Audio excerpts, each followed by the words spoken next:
రీసెంట్గా reserve bank of India account అగ్రిగేటర్స్కి license ఇచ్చింది. అకౌంట్ అగ్రిగేటర్స్ అంటే ఎవరు? ముందుగా మనం ఫినాన్షియల్ టెక్నాలజీ కంపెనీస్ గురించి తెలుసుకోవాలి, లేదా ఫిన్టెక్ కంపెనీస్ అంటాం. ఏ కంపెనీస్ అయితే ఫినాన్స్ వాటికి సంబంధించిన అంశాలకి టెక్నాలజీ ఎక్కువగా వాడతాయో వాటినే ఫిన్టెక్ కంపెనీస్ అంటాం. జనరల్గా బ్యాంకులు కూడా టెక్నాలజీ వాడతాయి, కానీ లిమిటెడ్గా వాడతాయి. కాకపోతే మనం చూస్తే ఇప్పుడు పేటిఎం కానీ ఫోన్పే కానీ ఇవన్నీ కూడా ఫినాన్స్ సంబంధించిన అంశాలు ఎక్కువ టెక్నాలజీ వాడతాయి.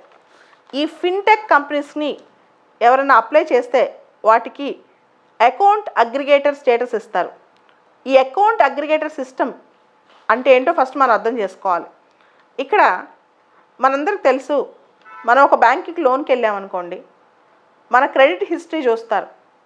సిబిల్ ఓపెన్ చేస్తే సిబిల్లో మన స్కోర్ ఎంత ఉంది, ఈ వ్యక్తికి పేబ్యాక్ కెపాసిటీ ఉందా, ఇంతకుముందు లోన్ తీసి కట్టాడా, ఇవన్నీ చూస్తారు. సిబిల్లో మన క్రెడిట్ హిస్టరీ మాత్రమే కనిపిస్తుంది. అంటే మనం తీసుకున్న అప్పులు మనం చెల్లించామా లేదా దానికి సంబంధించిన స్కోర్ మాత్రమే. కానీ మన మ్యూచువల్ ఫండ్స్లో ఎక్కడెక్కడ ఇన్వెస్ట్మెంట్స్ ఉన్నాయి, మన ఇన్సూరెన్స్ ఎక్కడెక్కడ చేసి పెట్టుకున్నాం, మన సేవింగ్స్ ఎక్కడెక్కడ ఉన్నాయి, అలా పూర్తిగా ఒక మనిషి యొక్క ఫినాన్షియల్ ఎకోసిస్టమ్, ఫినాన్షియల్ విజిబిలిటీ అనేది మనకి ఒక చోట ఎక్కడ కనిపించదు అనమాట.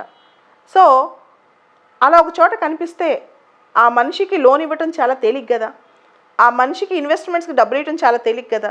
అదేవిధంగా ఆ మనిషి యొక్క ఫినాన్షియల్ క్రెడిబిలిటీ పూర్తిగా మనకు అర్థమవుతుంది కదా. ఇదే కొత్త ఐడియా అనమాట. దీన్నే అకౌంట్ అగ్రిగేషన్ అంటాం, లేదా అకౌంట్ అగ్రిగేటర్స్ అని.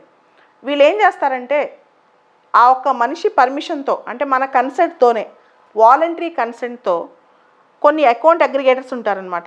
వాళ్ళకి మనం పర్మిషన్ ఇవ్వాలి, ఓకే నా గురించి డేటా నువ్వు తీసుకుని పెట్టుకోవచ్చు అని. ఆ అకౌంట్ అగ్రిగేటర్స్ మనం ఏం చేస్తారంటే మన మ్యూచువల్ ఫండ్స్ కానీ, మన ఇన్సూరెన్స్ కానీ, మన ఇన్వెస్ట్మెంట్స్ కానీ, మనకు సంబంధించిన పూర్తి డేటా వాళ్ళ దగ్గర ఉంటుంది. ఆ డేటా మన కన్సెంట్తో ఎవరైతే అడుగుతారో వాళ్ళకి డేటా షేర్ చేస్తారు. దీనివల్ల ఏంటి లాభం అంటే, ముఖ్యంగా నువ్వు ఒక బ్యాంక్ లోన్ అప్లై చేసుకున్నావు అనుకో, దానికోసం బ్యాంక్ అకౌంట్ స్టేట్మెంట్లు తీయాలి, దానికోసం చాలా డాక్యుమెంట్స్ సబ్మిట్ చేయాలి, ఆ డాక్యుమెంట్స్ ఫిజికల్ కాపీస్తో చాలా చోట్ల తిరగాలి. ఇదంతా లోన్ మేనేజ్మెంట్ కానీ వెల్త్ మేనేజ్మెంట్ కానీ చాలా కాంప్లెక్స్ అవుద్ది.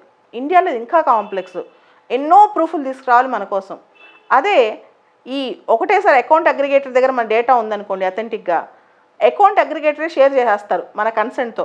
అది ఎంత ఈజీ టాస్క్. దీనివల్ల లాభం ఏంటంటే లోన్స్ రావటం ఈజీ అయిపోద్ది, ఒక వ్యక్తి యొక్క క్రెడిట్ హిస్టరీ తెలుసుకోవడం ఈజీ అయిపోద్ది, తర్వాత క్రెడిట్ యాక్సెస్ అనేది పెరిగిపోద్ది. దాంతోపాటు టైలర్ మేడ్ కస్టమర్ సర్వీస్ కూడా ఇవ్వచ్చు. టైలర్ మేడ్ కస్టమర్ సర్వీస్ అంటే ఉదాహరణకి ఒక వ్యక్తి ఉన్నారు, ఆ వ్యక్తికి ఎక్కువగా వెహికల్ లోన్స్ తీసుకునే అలవాటు ఉంది. ఆ బ్యాంక్ ఒక మంచి ఆఫర్తో వెహికల్ లోన్ ఇస్తుంది అనుకోండి, ఆ వ్యక్తికి వెహికల్ లోన్ ఇష్టం అని తెలిసినప్పుడు బ్యాంక్ ఆ వ్యక్తిని ఇలా మేము ఇస్తున్నాం పలానా లోన్ ఇంత తక్కువ రేట్ అని కూడా చెప్పొచ్చు. లేదా ఒక వ్యక్తికి మ్యూచువల్ ఫండ్స్లో ఇన్వెస్ట్మెంట్ బాగా ప్రయారిటీ అనుకోండి, సో ఆ వ్యక్తికి అలాంటి విషయాలే బ్యాంక్స్ ఎక్కువ ప్రమోట్ చేయొచ్చు. సో ఇవన్నీ చాలా లాభాలు ఉన్నాయి. కానీ దీనిలో మేజర్ ఛాలెంజ్ ఏంటంటే ఇండియాలో డేటా అనేది ఎలా మేనేజ్ చేస్తారు, ఎంతవరకు డేటాని బాగా జాగ్రత్తగా ప్రొటెక్ట్ చేస్తున్నారు, ఇదంతా కష్టం అనమాట. ఒక వ్యక్తి ఫైనాన్షియల్ డేటా మొత్తం, అతని ఇన్వెస్ట్మెంట్స్, అతనికి సంబంధించిన ఇన్సూరెన్స్, పెన్షన్, మ్యూచువల్ ఫండ్స్, అప్పులు, దాని లావాదేవీలు అన్నీ ఒక డేటా మేనేజ్మెంట్ దగ్గర ఉంటే రేపు అది కనుక మిస్యూజ్ అవుతే పరిస్థితి ఏంటి? ఇది మేజర్ సెక్యూరిటీ థ్రెట్ అనమాట. Security and risk of data. తర్వాత పాత రోజుల్లో మనం బ్యాంకింగ్ సిస్టమ్ నమ్మేవాళ్ళం. బ్యాంక్కి కస్టమర్కి ఉంది ఫిడ్యూషియరీ రిలేషన్షిప్, ఒక నమ్మకం. ఇప్పుడు కనుక ఫిన్టెక్ కంపెనీస్ వచ్చి ఏ విధంగా అయినా ఈ డేటాను ప్రొటెక్ట్ చేయలేకపోతే ఆ నమ్మకం మొత్తం పోద్ది. అండ్ ఈ డేటా మొత్తాన్ని పర్ఫెక్ట్గా ఎన్క్రిప్ట్ చేస్తున్నారు, ఎందుకంటే ఇలాంటి డేటా లూజ్గా వదిలేలేరు. Encryption compulsory. పర్ఫెక్ట్గా ఎన్క్రిప్ట్ చేస్తున్నారా అది కూడా చూసుకోవాలి. దాంతోపాటు ఇది కొత్త రకమైన డిజిటల్ సర్వీస్ అనమాట, న్యూ నిచ్ సర్వీస్ అంటాం. ఈ న్యూ నిచ్ సర్వీస్లో ఎవరైతే ఫిన్టెక్ బిజినెస్లో ఉన్నారో వాళ్ళు ఎంతవరకు దీన్ని సంబద్ధంగా అంటే పర్ఫెక్ట్గా చేయగలరు అనేది కూడా చాలా ఇంపార్టెంట్. సో కానీ దీనిలో అడ్వాంటేజ్ ఏంటంటే ప్రతిసారి కస్టమర్ తన క్రెడిట్ వర్తీని, రీపేమెంట్ హిస్టరీని ప్రూవ్ చేసుకోవాల్సిన అవసరం లేదు. డైరెక్ట్గా ఈ ఫిన్టెక్ కంపెనీ ఏదైతే లైసెన్స్ వచ్చిందో, ఆర్బీఐ దగ్గర నుంచి అకౌంట్ అగ్రిగేటర్గా లైసెన్స్ రెగ్యులేటెడ్ ఎంటిటీగా వచ్చిందో, ఇంకా అప్పటి నుంచి స్టార్ట్ అయిపోద్ది అనమాట. ఆల్రెడీ 7-8 కంపెనీస్కి, ఈ ఫిన్టెక్ కంపెనీస్కి, నాన్ బ్యాంకింగ్ ఫినాన్స్ కంపెనీస్కి ఆల్రెడీ లైసెన్స్ వచ్చేస్తుంది.